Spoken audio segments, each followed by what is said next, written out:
Hey, what's up everybody, Nexel here. So today we are playing Kingdom Hearts Union Cross, and we will be guild rolling and trait rolling our Kingdom Hearts 3 Sora EX.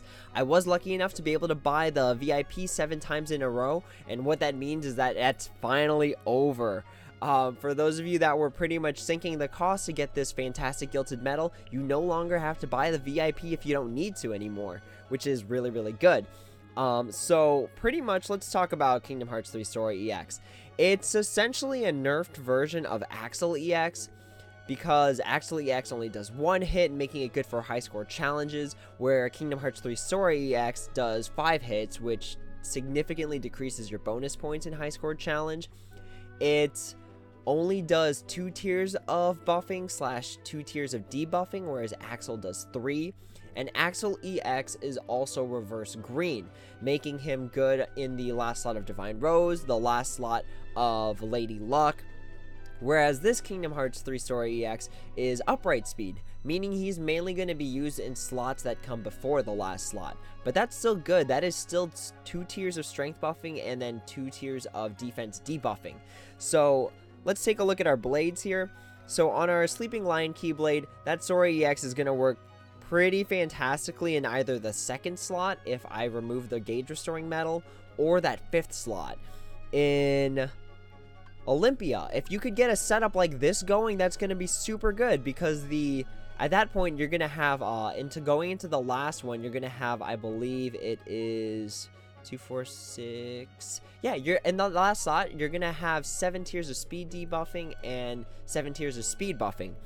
In this one here, because again it is upright red, that makes it very ideal for earlier on in that 3rd or 4th slot, meaning that last slot can be used to get the maximum amount of damage. So if you have Kingdom Hearts 3 Sora EX and that last one is going to be Axel EX, that's a really good setup right there, because even if you remove this key art, you're going to end up with 7 tiers of speed buffing and 7 tiers of debuffing.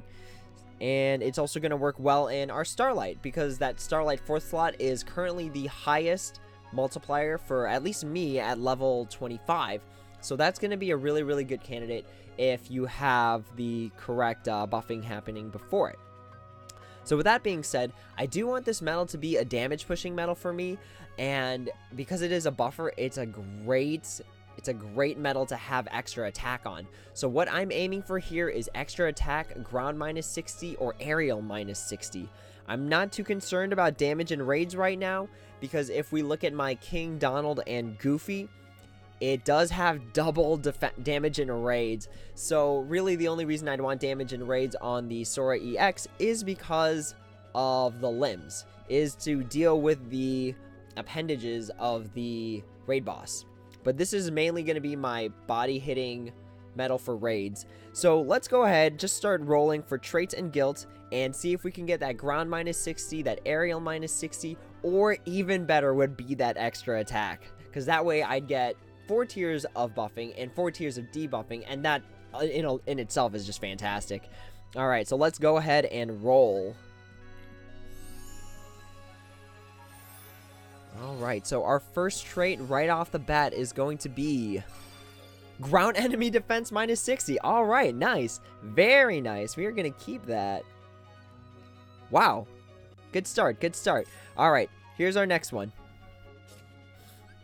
So this is going to be aerial? That'd be pretty dope if this was my first medal that had both. Max gauge is +2. Okay. Not bad, not bad. Not good, not bad. Max gauges kind of lies in that area where it's like, oh yeah, this is an okay skill, I guess. Or an okay trait. Alright, let's aim for extra attack on this one, hopefully. So extra attack and aerial, that's what we're aiming for right now. Max HP, okay. So just like max gauges, max HP lies in that pretty fine area where you can see yourself going with it or without it. It's a good just trait to have in general. Alright, so we've got 3 more left. 3 more shots at that extra attack, aerial enemy defense -60 here. So let's see, we roll into aerial, please. Poison, no. See, the resist skills aren't really useful in my opinion, The game is trying to make them useful by having more enemies that give you status ailments, but I don't know. I don't think they're worth it, in my personal opinion, because even if you get poisoned, put to sleep, or paralyzed, like, you can still recover. You can still recover pretty easily from that. Or you have to just redo the medal, or redo the quest. Alright, so 2 more shots. The next one's going to be our guilt. Let's hope we can get an awesome trait on this roll here. There are some people who have, like, dual extra attack on this medal, which is, like, crazy. Strength plus 1,000. So this is a damage pushing medal, so we are going to have to say goodbye to max HP plus 800 and go with our strength plus 1,000 here. Alright, last one. We have a guilt roll coming up as well as a trait roll. Let's hope that trait is either extra attack or aerial enemy defense minus 60 and that guilt is above, let's say, 120. 120 is a fair expectation. Okay, so here we go. Okay. Woo, last one. So our guilt roll comes out to 129. All right. Pretty good. Pretty good. That is 21 magic mirrors away from max. And our trait roll is going to be damage and raids. Ooh, okay. This is no question. I'm actually going to replace that strength plus 1,000 for damage and raids.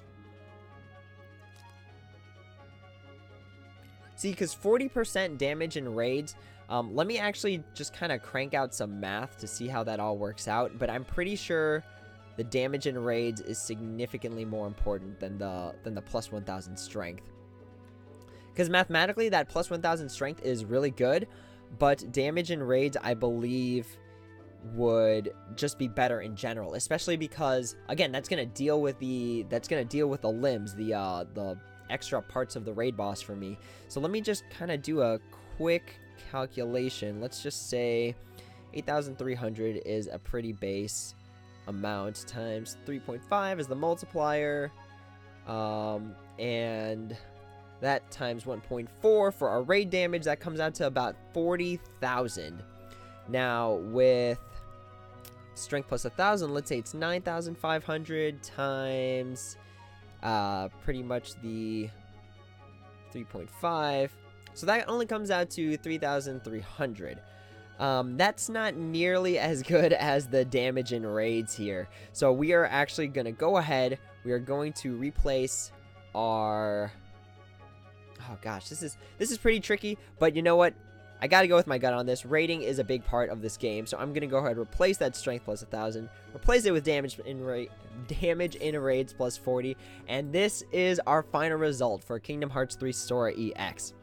So we did get one of those defense minus 60s, which is really good for Union Cross, for Coliseum. So I'm pretty happy with this. I am pretty happy with this, and I am glad I will be able to use this medal very practically. Even without the guilt, even without the traits, this medal, again, is still really good because it's a buffer and a debuffer at the same time with a very high multiplier. So don't worry if you weren't able to guilt it. Don't feel so quick to throw some magic brooms on it because it's not worth it, especially if you have to use 6 if you're a free-to-play player. So that is going to be my results. My alarm is actually ringing kind of right now, so I'm going to cut this video off here, guys, and until next time, take it easy.